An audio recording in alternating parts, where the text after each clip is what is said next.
তো এরই মধ্যে তিনি যখন বিদায় নিয়ে চলে যাওয়ার কথা বললেন, তখন ছাত্রদলের যারা নেতাকর্মী তারা বললেন যে, "না, না স্যার আপনি যেতে পারবেন না, আপনাকে থাকতে হবে।"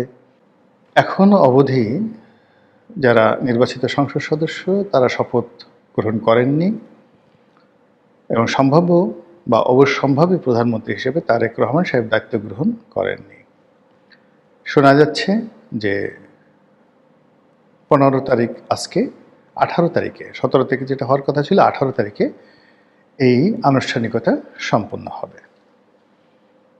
এর মধ্যে বাংলাদেশে অনেকগুলো অনার সৃষ্টি তৈরি হয়ে গেছে।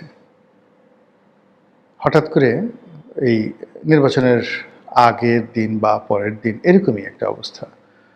ঢাকা বিশ্ববিদ্যালয়ের যে আলোচিত ভাইস চ্যান্সেলর, যার সিভি মানে তার শিক্ষাগত যোগ্যতার যে সার্টিফিকেটগুলো যেখানে তিনি বর্ণনা করেছেন, এটা নাকি 17 পৃষ্ঠা বা 18 পৃষ্ঠা, এত তার যোগ্যতা। তো এই ভাইস চ্যান্সেলর তিনি হঠাৎ করে ঘোষণা দিলেন যে তিনি পদত্যাগ করবেন। কেউ কেউ বলল যে তাকে রাষ্ট্রদূত রূপে সুইডেনে পাঠানো হবে, কিন্তু ইট ইজ টু লেট। আবার অনেকে বলার চেষ্টা করলো তিনি কি ভয় পেয়ে এলেন কিনা, তিনি জামাতের লোক, শিবিরের লোক, ইত্যাদি ইত্যাদি বিভিন্ন কথাবার্তা। চট্টগ্রাম বিশ্ববিদ্যালয়ে থাকতে এটা করেছেন, ওটা করেছেন। কাজেই এই গত 17 মাসে তিনি যে সকল কর্মকাণ্ড করেছেন, বিএনপি ক্ষমতা গ্রহণ করার সাথে সাথে কড়াই গণ্ডে তার কাছ থেকে আদায় করা হবে। তার কাছে জিজ্ঞাসা করা হবে যে নীলক্ষেতে প্রেস কয়টা, ডাকসু ব্যালট পেপার কীভাবে ছাপা হয়েছিল, কীভাবে ডাকসু নির্বাচন হয়েছিল, এই বিষয়গুলো। তো তিনি যখন ক্ষমতায় এলেন, I am the first man, প্রথম আমি বললাম যে এই ঢাকা বিশ্ববিদ্যালয়ের ইতিহাসে যত ভাইস চ্যান্সেলর এসেছে, সবচেয়ে বেমানান ভাইস চ্যান্সেলর হলেন এই ভদ্রলোক। ঢাকা বিশ্ববিদ্যালয়ে আসলে এনাকে মানায় না। চট্টগ্রাম বিশ্ববিদ্যালয়ে পড়াশোনা করে ঢাকা বিশ্ববিদ্যালয়ের ভাইস চ্যান্সেলর হয়েছেন। অ্যাজ এ হোল মেকআপ গটআপ সব কিছু মিলিয়ে আমার আসলে ব্যক্তিগতভাবে পছন্দই হয়নি। তিনি ভালো মানুষ, জামাতের অনেক লোকই ভালো, তো সেটা তার প্রতি একটা শুভাশিস আমার সবসময় ছিল, কিন্তু not as a vice chancellor. তো তিনি হওয়ার পর ওভার অ্যাক্টিং করা শুরু করলেন, তারপরে নামাজির ইমামতি করা শুরু করলেন, ছাত্রছাত্রীদের তুই তুকারি বলে বলা শুরু করলেন এবং বললেন যে আমি সবার সাথে এইভাবেই কথা বলি। তো এটা তার ব্যক্তিগত বিষয়। তো এরই মধ্যে তিনি যখন বিদায় নিয়ে চলে যাওয়ার কথা বললেন, তখন ছাত্রদলের যারা নেতাকর্মী তারা বললেন যে, "না, না স্যার আপনি যেতে পারবেন না, আপনাকে থাকতে হবে। আপনি থাকেন এবং আমাদের কাছে জবাবদিহি করে যান যে কীভাবে ডাকসু নির্বাচন হলো এবং কীভাবে ডাকসু নির্বাচনের ব্যালট পেপারগুলো নীলক্ষেতে ছাপা হয়েছিল, এই বিষয়গুলো নিয়ে আপনাকে জবাবদিহি করতে হবে।" এনিওয়ে, মানে এটা অনার সৃষ্টি এই বিএনপি নির্বাচিত হওয়ার সঙ্গে সঙ্গে। অন্যদিকে ক্যাবিনেট সচিব তিনি হঠাৎ করে পদত্যাগ করলেন বা তাকে বাদ দিয়ে দেওয়া হলো।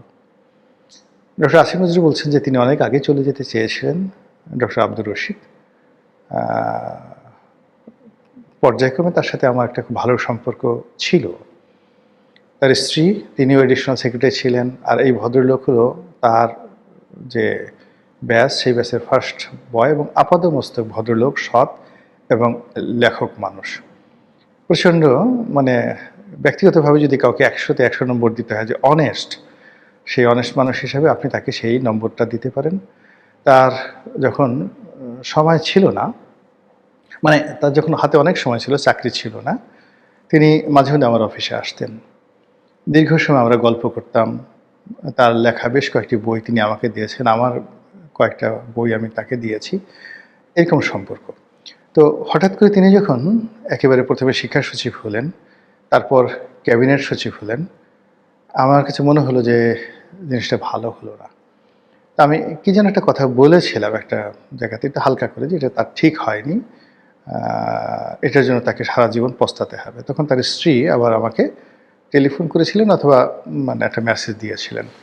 তখন আমি তাকে বললাম যে ভাই, আমি আপনাদের পরিবারের আপনজন মানুষ, আমার কাছে যেটা ভালো মনে হয়েছে আমি সেই কথাই বলেছি। এনিওয়ে, ওনার সঙ্গে আমার যে সম্পর্ক, তাতে গত 17 মাস উনি ক্যাবিনেট সচিব, তার সঙ্গে আমার 2-1 কথা হতে পারত, কিন্তু কখনই মানে আমার যে অভ্যাস, অনেক বড় বড় মানুষের সাথে আমার খুব ভালো সম্পর্ক, কিন্তু আমি যেই মুহূর্তে সে ক্ষমতাধর হয়ে যায় আমি তার থেকে 133 মাইল দূরে থাকি। একইভাবে আসিফ নজরুল সাহেবের সঙ্গে ভালো সম্পর্ক, আমার ডিপার্টমেন্টের স্যার, বড় ভাই, বন্ধুর মতো সম্পর্ক। কিন্তু এই গত ১৭ মাসে তার সঙ্গে আমার কখনো কথা হয়নি। মনির হায়দার ছোট ভাই আছেন এখানে সাংবাদিক, গোলাম মুর্তজা আছেন, আকবর আছেন। এদের সবার সঙ্গে সম্পর্ক ভালো। যারা ওনার প্রেস অ্যান্ড মিডিয়া, এমনকি এই যে শফিক যিনি প্রেস সচিব ছিলেন, তার সঙ্গে একটা টক শোতে আমি ছিলাম। আমাদের একবারই দেখা সাক্ষাৎ হয়েছে বা ২-৩ বার টেলিফোনে কথা হয়েছে। আমার সঙ্গে ভালো সম্পর্ক ছিল, খুবই ভালো সম্পর্ক ছিল। এবং অবস্থা দৃষ্টে মনে হতো যে খুব বেশি যোগাযোগ ছিল না আমাদের মধ্যে, কিন্তু সম্পর্কটা ভালো ছিল এই কারণে যে আইডিওলজিক্যালি তিনি আমাকে পছন্দ করতেন। আর তিনি যে প্রতিষ্ঠানে চাকরি করতেন, ওই প্রতিষ্ঠানে এর আগে ভালো পদে আমার ভগ্নিপতি ছিলেন। তো সেই সুবাদে তার সাথে ভালো সম্পর্ক ছিল। কিন্তু শফিক সাহেবকে আমি কোনোদিন টেলিফোন করিনি। ডক্টর ইউনূসের ক্ষেত্রেও সেই একই কথা প্রযোজ্য। অন্যান্য যারা আছেন, রেজওয়ানা হাসান আছেন আমাদের ডিপার্টমেন্টেরই বোন, সতীর্থ। কিন্তু ক্ষমতায় যাওয়ার পর আমার কাছে শরম করে এদের কারোর সাথে। আবার এখন বিএনপিতে যারা ধরেন মন্ত্রী হবেন, এমপি হয়েছেন, প্রধানমন্ত্রী হবেন তারেক রহমান সাহেব, তাদের সবার সাথে দীর্ঘদিন একটা ওইরকম সম্পর্ক, খুবই ভালো সম্পর্ক। কিন্তু নিশ্চিত তারাও থাকতে পারেন, আমিও থাকতে পারেন, তাদের ছায়া যেখানে আছে সেখানে গোলাম মোল্লা রনি কখনোই ইনশাল্লাহ যাবে না।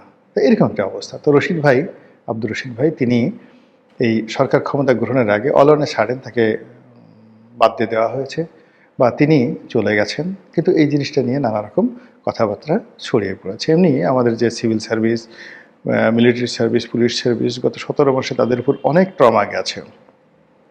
আর সেই ট্রমার সঙ্গে গত ১৭ মাসে আবার যারা সরকারের খুব কাছাকাছি ছিলেন, তাদের উপর যদি আবার দ্বিতীয় ট্রমা শুরু হয়ে যায়, এবং আব্দুর রশিদ সাহেবদের মতো এরকম লোক যাদেরকে জামাত ট্যাগ দিয়ে যদি প্রশাসন থেকে তাদেরকে চলে যেতে বাধ্য করা হয়, তারপর এই যে পুলিশের আইজিকে নিয়ে কথা হচ্ছে, ঢাকা মেট্রোপলিটন পুলিশ কমিশনার থেকে শুরু করে অন্য যে সকল পুলিশ কর্তাদেরকে প্রেষণে এনে বা অবসর থেকে এনে তাদেরকে নিয়োগ দেওয়া হয়েছে, তাদেরকে দ্রুত তাদের পদ থেকে সরানোর জন্য নানা রকম দাবি উঠেছে।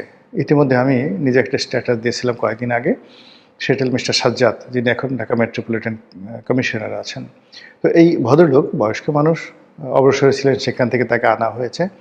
তো যমুনার সামনে যখন নির্বাচনের আগে আগে সেই এনসিপির না ইনকলাব মঞ্চের, হাদিদের ইনকলাব মঞ্চের একটা অনুষ্ঠান চলছিল বা অবরোধ চলছিল, সেটা তিনি যেভাবে শক্ত হাতে দমন করেছিলেন, সেটা যদি তিনি সেদিন না করতেন, তাহলে নির্বাচনের মাঠে আমরা যে শান্তিপূর্ণ পরিবেশ দেখেছি সেটা নাও ঘটতে পারত। এখন বিএনপি ক্ষমতা এসে যদি সাজ্জাদ সাহেবকে মনে করেন যে না, তিনি জামাতের লোক, তাকেও বাদ দিতে হবে বা ইত্যাদি ইত্যাদি ঘটনা, এটা খুবই একটা দুঃখজনক ঘটনা ঘটবে আমাদের সার্ভিসে।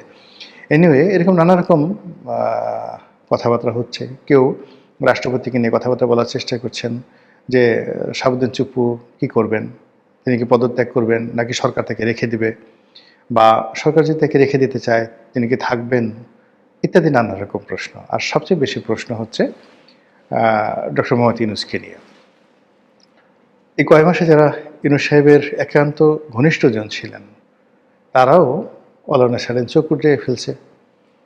ইউনূস সাহেবকে তারা যে চিনেন, কথাবার্তা ভাবসাব দেখলে মনে হচ্ছে না। আবার সেই ইউনূস সাহেব যদি ২ দিন পর রাষ্ট্রপতি হন, এখন যেভাবে সংস্কার কমিশন হয়েছে, সেই সংস্কার কমিশনে রাষ্ট্রপতি এবং যাকে বলা হয় প্রধানমন্ত্রী, এই দুজনের ক্ষমতার যে ভারসাম্য তৈরি করা হয়েছে, এটা যদি বাস্তবায়িত হয়, তাহলে পাকিস্তানের প্রধানমন্ত্রীর যে এক্সিকিউটিভ পাওয়ার সিন্স 1950, অর্থাৎ পাকিস্তান শুরু হওয়ার পরে মোহাম্মদ আলী জিন্নার যে গভর্নর হিসেবে তার যে পাওয়ার ছিল, এই পাওয়ারটাই মোটামুটি পাকিস্তানের রাষ্ট্রপতির রয়ে গেছে আংশিকভাবে।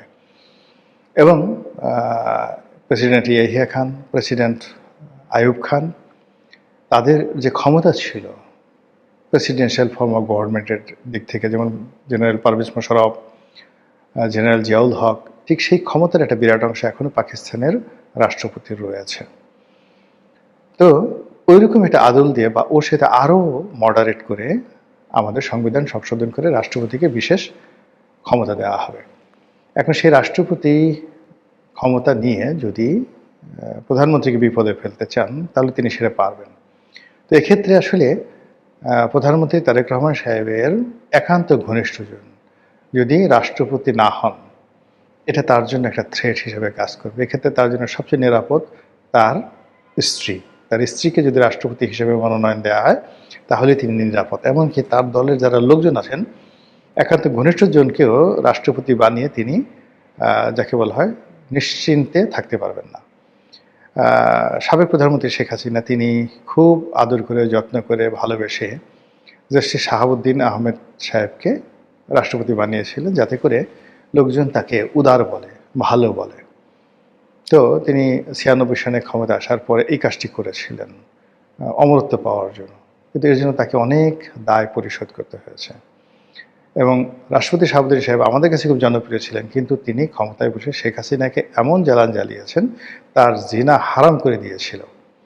তো এরপর থেকে তিনি আর সে ঝুঁকি নেন এবং সর্বশেষ ধরেন যে শাহাবুদ্দিন চুপ্পু সাহেবকে তিনি অতিশয় স্নেহ করতেন, কিংবা জেনারেল ওয়াকারুজ্জামানকেও তিনি অতিশয় স্নেহ করতেন এবং খুব ঘনিষ্ঠ জনকে তিনি এই পদে বসিয়েছিলেন। এবং এই দুটো পদ নিয়ে যদি এখন শেখ হাসিনাকে তার সামনে গিয়ে বলা হয় শাহাবুদ্দিন চুপ্পু কিংবা জেনারেল ওয়াকার, বিশ্বাস করেন মুহূর্তের মধ্যে তার ঘুম হারাম হয়ে যাবে, তার মেজাজ গরম হয়ে যাবে, তিনি আউট অফ কন্ট্রোল হয়ে পড়বেন।